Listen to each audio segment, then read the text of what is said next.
On l'a laissé là où Will et Elizabeth aidèrent le capitaine à s'échapper juste après qu'elle ait été condamnée à mort. On leur a dit qu'ils s'aimaient et ils ont décidé de se marier. Leur mariage est arrivé. Tout se passait bien. Tout était comme il fallait, jusqu'au moment où Lord et ses hommes sont arrivés pour arrêter Elizabeth et Turner. Ils ont demandé au gouverneur ce qui se passait. Il a répondu « Je veux t'aider, mais l'affaire vient de Rabat. Ta fille et ton fiancé sont condamnés à mort car ils ont aidé Jack Sparrow à s'échapper et je dois les arrêter. Elizabeth a été emmenée en prison tandis que Will a été pris avec son bourreau. On comprend qu'il a besoin de lui pour quelque chose. Il lui demande ce qu'il veut. Il lui dit « Je veux que tu m'apportes la boussole de Jack Sparrow. En échange, je vous gracierai, toi et Elizabeth, de la peine de mort. » Il lui demande « Comment as-tu su que Jack avait une boussole ?»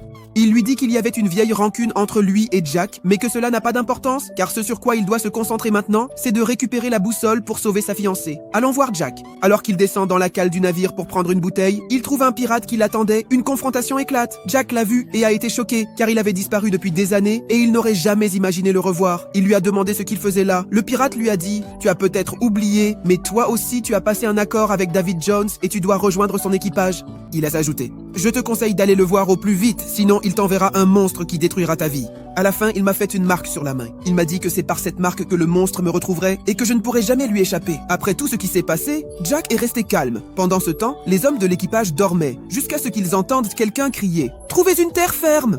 Eux aussi étaient sur le pont. Alors ils ont hissé les voiles, tourné la barre et accéléré avant que le monstre n'arrive. Ils sont ensuite retournés voir Will, qui, après s'être mis d'accord avec Cotton, est allé retrouver Elizabeth. Il lui a dit qu'il voulait récupérer la boussole de Jack pour qu'il les laisse tranquilles. Après cela, il lui a fait ses adieux et s'est mis en route pour chercher le premier endroit où il était allé, l'île de Tortuga. À Tortuga, tous les pirates se rassemblaient pour faire la fête. C'était le Las Vegas de l'époque. Notre ami a continué à interroger l'un, puis l'autre. Et comme c'était un pirate connu, il n'a pas fallu longtemps avant qu'il tombe sur un marchand d'épices. Il lui a dit qu'il avait vu son navire sur une île et lui a demandé de l'y emmener, ce à quoi il a accepté. Après un certain temps, on les voit débarquer sur l'île. Il a marché avec son compagnon, a aperçu le navire de loin, a commencé à crier, mais personne ne lui a répondu.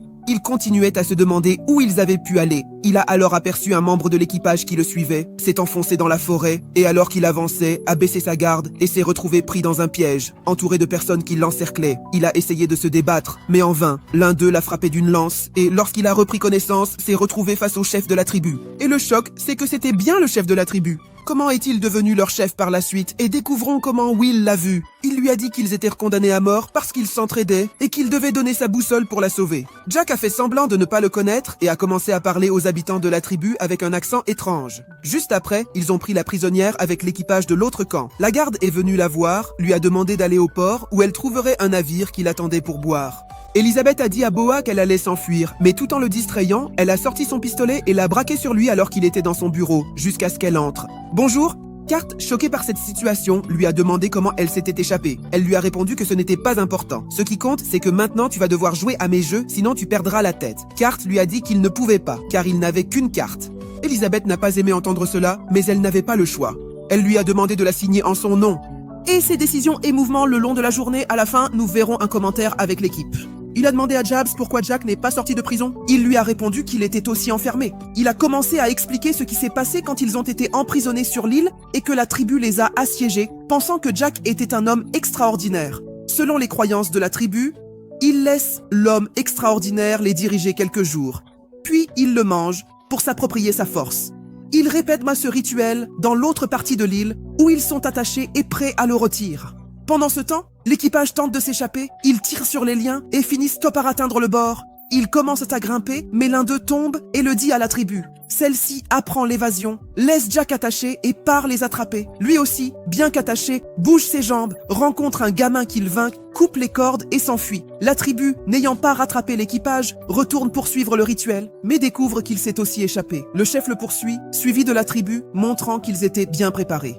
Oh mon Dieu, son équipage était déjà monté à bord du navire et l'attendait. Dès qu'il les a rejoints, ils l'ont tiré à bord et l'ont hissé. Là, ils ont demandé à Jack ce qu'il faisait ici. Il a raconté son histoire et comment il avait été condamné à mort. Ils se sont entraidés et il a demandé la boussole pour sauver Elizabeth. Jack était vraiment touché. Il a dit qu'il allait donner la boussole. De l'autre côté, on voit quelqu'un habillé en homme qui grimpe à bord d'un navire. Elle a fait ça car aucun autre navire ne voulait la prendre à cause de son odeur. On revient à Jack pour savoir où se trouve cette clé. Ils sont allés voir une voyante, Dalma, et sur le chemin de sa maison, elle leur a demandé pourquoi il voulait cette clé. Il lui a dit que David Jones le poursuivait. Pour que Jack se débarrasse du monstre, il faut cette clé. Après un court moment, Ils sont arrivés chez la voyante. Et on va tout dire, même si c'est une bombe, on sait que ce n'est pas joli. Vous allez juste lui dire de ne pas croire au moteur de l'amour, c'est une phrase qui peut tout bouleverser. Bref, ils étaient assis avec elle, ils lui ont montré la photo de la clé, ils l'ont interrogée à son sujet et aussi sur le coffre qu'elle ouvre. La voyante leur a dit que cette clé ouvre un coffre dans lequel est caché le cœur de David Jones. Et David Jones cache ce coffre parce que celui qui le trouve pourra s'emparer de son cœur.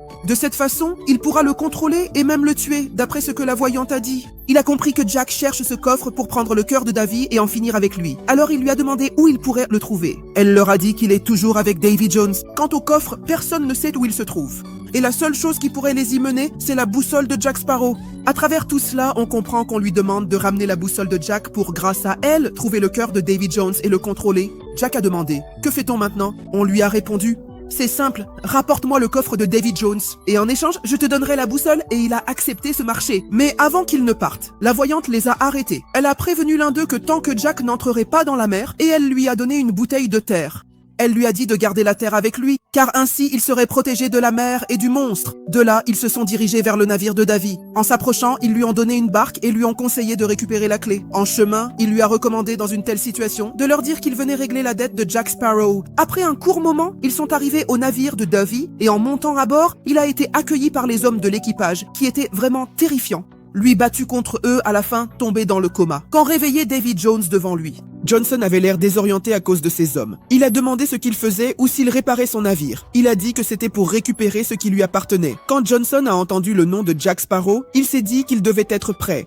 Il a commencé à regarder dans toutes les directions. Il a réussi à le trouver et en un clin d'œil, il a encerclé son navire. Quand Jack s'est retrouvé face à lui, il était sur le point de faire quelque chose. Faisons une pause pour voir ce qui se passe. Jack était une personne ordinaire. C'est David Johnson qui lui a donné son premier navire et son équipage. En échange, il avait conclu qu'après 10 ans, il lui ramènerait 100 personnes à asservir et à faire travailler sur son navire. Mais après ces 10 ans, le monstre s'est mis à sa poursuite pour se venger.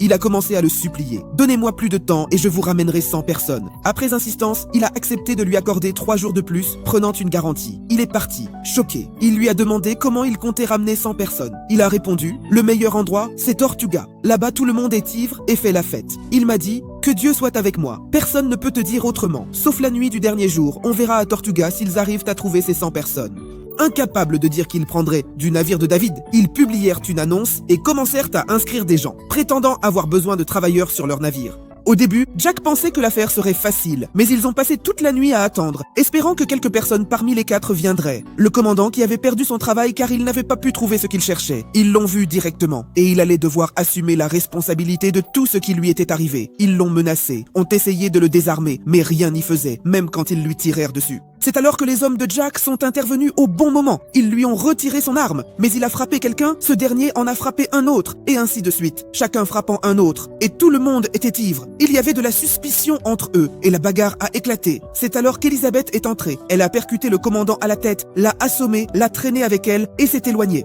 Jack! La dernière chose qu'il s'attendait à voir était Elizabeth Tulato au téléphone. Les gardes du navire du David Johnson le lui avaient dit. La seule solution pour le libérer est de trouver la boîte dans le cœur de David. Le coq a le droit de faire ce qu'il veut. Parmi les demandes, il y aura la libération, ce qu'Elizabeth a accepté. Ils ont sorti la boussole pour indiquer l'endroit de la boîte et ils ont suivi le chemin pour la chercher. Allons le voir alors qu'il travaille sur le navire de David. Par hasard, il a rencontré un pirate nommé Bout Serab qui avait passé 100 ans esclave.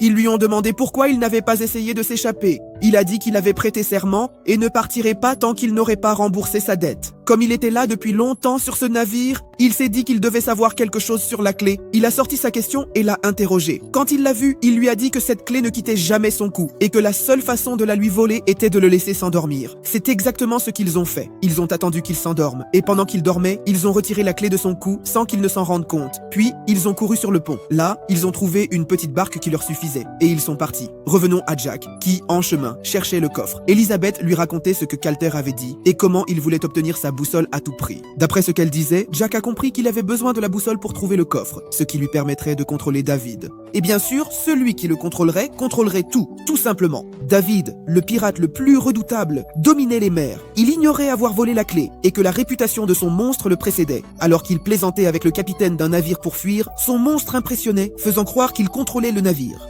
Et j'ai entendu et tu entendais cet équipage du navire essayer de l'éloigner, mais rien à faire, tu vois, l'ami n'a pas pu, 3 coups l'ont laissé à terre, il ne pouvait plus se relever. Et Knight raconte qu'après le naufrage du navire, tous les ouvriers ont remonté leur corps à la surface de l'eau, sauf qu'il avait disparu. Plus aucune trace de lui. Il pensait qu'il devait être caché dans le navire et qu'il avançait avec eux sans qu'ils s'en rendent compte, depuis qu'il avait perdu la clé.